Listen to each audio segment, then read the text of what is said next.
Excuse me, ఇక్కడ JP గారు ఎవరు? పెళ్ళికి రావచ్చావా? నో, తాయి రాలే, వచ్చాక దాగా. అన్నయ్య అన్నయ్య, పెళ్లి కొడుకు నువ్వా? నేనే. అంటే నువ్వు జేపీ కొడుకువా? అవును. లోపటేసిన లిక్కర్ మొత్తం తీపోయింది. అంటే ఈ పెళ్లి ఆపాలే లేదో ఆలోచించి డిసిషన్ తీసుకోవాలి. మన ఇద్దరం ఒకే కంపెనీ నుంచి డెలివరీ అయిన బాటిల్స్ మనయా. మా నాన్న ఎవరో కాదన్నయ్య, మీ నాన్నే జేపీ. ఏంటి నువ్వు అనేది? అవునన్నయ్య, నీకు నరసాపురం తెలుసా? తెలుసు. బాలాజీ వైన్స్ పక్క వీధిలో పెంకటి తెలుసా? తెలుసు. ఆ ఇంట్లోనే నా తల్లి శ్రీవల్లి ఉండేది. మన నాన్న మా అమ్మని మోసం చేశాడన్న. నాన్న వివరాలు మొన్నే తెలిసాయి. బాలాజీ వైన్స్ లో చెప్పాడన్న, అందుకే వెతుక్కుంటూ వచ్చా. నా తల్లికి న్యాయం జరగాలంటే దానికి ఇప్పుడు ఏం చేయాలి? ఈ పెళ్లి ఆపలన్నయ్య. తమ్ముడు కూల్. బాటిల్ ఓపెన్ చేసి ముందు బార్ కోడ్ చూసినట్టు నా మొహం చూడు. నేను నాన్నలాగే అదవని కాదు.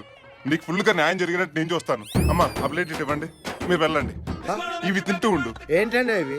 అక్షంతలు. ప్రధానమంత్రి లేకుండా పార్లమెంటు, అధ్యక్ష అనుకుంటే అసెంబ్లీ జరగొచ్చేమో గానీ అక్షంతలు లేకుండా పెళ్లి జరగదు. ఇవి తింటూ ఉండు. ఇవి అయిపోయేసరికి నీకు నీ సామాజిక న్యాయం చేస్తా. ఇవన్నీ తినేస్తానే, ఈ పెళ్లి ఆపేస్తానే, ఈ లోపల కోట్ వేసేస్తానే. ఇట్రారా. ఆ కళ్యాణ్, ఈ పెళ్లి జరిగేంత వరకు వాడిని జాగ్రత్తగా చూస్తుండు. వాడు నోరిప్పాడంటే జేపీ కొడుకు నేను కాదన్న విషయం బయటపడిపోతుంది.